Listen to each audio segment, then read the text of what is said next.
इस बार का मॉनसून दिल्ली के लिए एक नाइटमेयर बन गया है।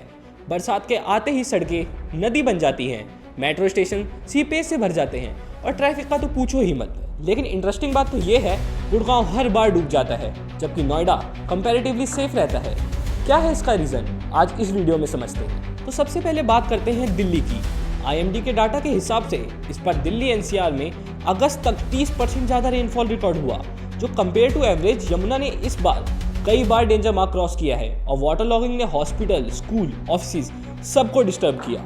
CM ने कहा यह बारिश अनप्रिडिक्टेबल है, लेकिन सच ये है दिल्ली का ड्रेनेज सिस्टम 1970s के मास्टर प्लान पे बेस्ड है, जो कि आज के पॉपुलेशन और कंस्ट्रक्शन का लोड बिल्कुल नहीं झेल पा रहा है। तो अब आता है इंटरेस्टिंग सवाल, गुड़गांव और नोएडा दोनों NCR के पार्ट हैं, बारिश दोनों जगह होती है, तो फिर गुड़गांव क्यों डूब जाता है, कंपैरेटिवली नोएडा क्यों सेफ है। बिना प्रॉपर प्लानिंग के हाई राइसेस बिल्डिंग की वजह से रैपिड अर्बनाइजेशन बहुत स्पीड में इंक्रीज हो रहा है, जो कि ड्रेनेज सिस्टम को डिस्ट्रॉय कर दे रहा है। गुड़गांव के आसपास के नेचुरल पॉइंट्स इनरोच हो गए हैं, अब वहाँ पे मॉल्स और कॉलोनीज बन गए हैं जो कि पहले पानी सोख लिया करते थे। CAG की 2023 की रिपोर्ट के हिसाब से गुड़गांव की ड्रेनेज लाइन का सिर्फ 30% काम कर रहा है। वहीं पे अगर हम नोएडा की सिचुएशन की बात करें तो नोएडा का मास्टर प्लान ज़्यादा सिस्टमेटिक है। Sector wise plan drainage network है जो स्टॉर्म वाटर को यमुना और हिंडन रिवर तक चैनलाइज करता है।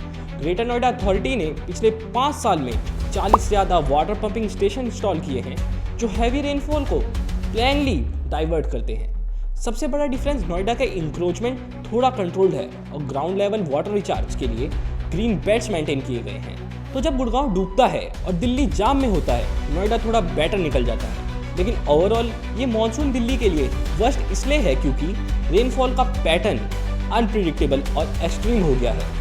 शॉर्ट्स बर्स्ट में हैवी रेनफॉल, इंफ्रास्ट्रक्चर प्रोजेक्ट जैसे कि रोड और मेट्रो के चलते नेचुरल वाटर फ्लो डिस्टर्ब होता है, और सबसे बड़ी बात, क्लाइमेट चेंज की वजह से एक्सट्रीम रेनफॉल इवेंट्स बढ़ गए हैं।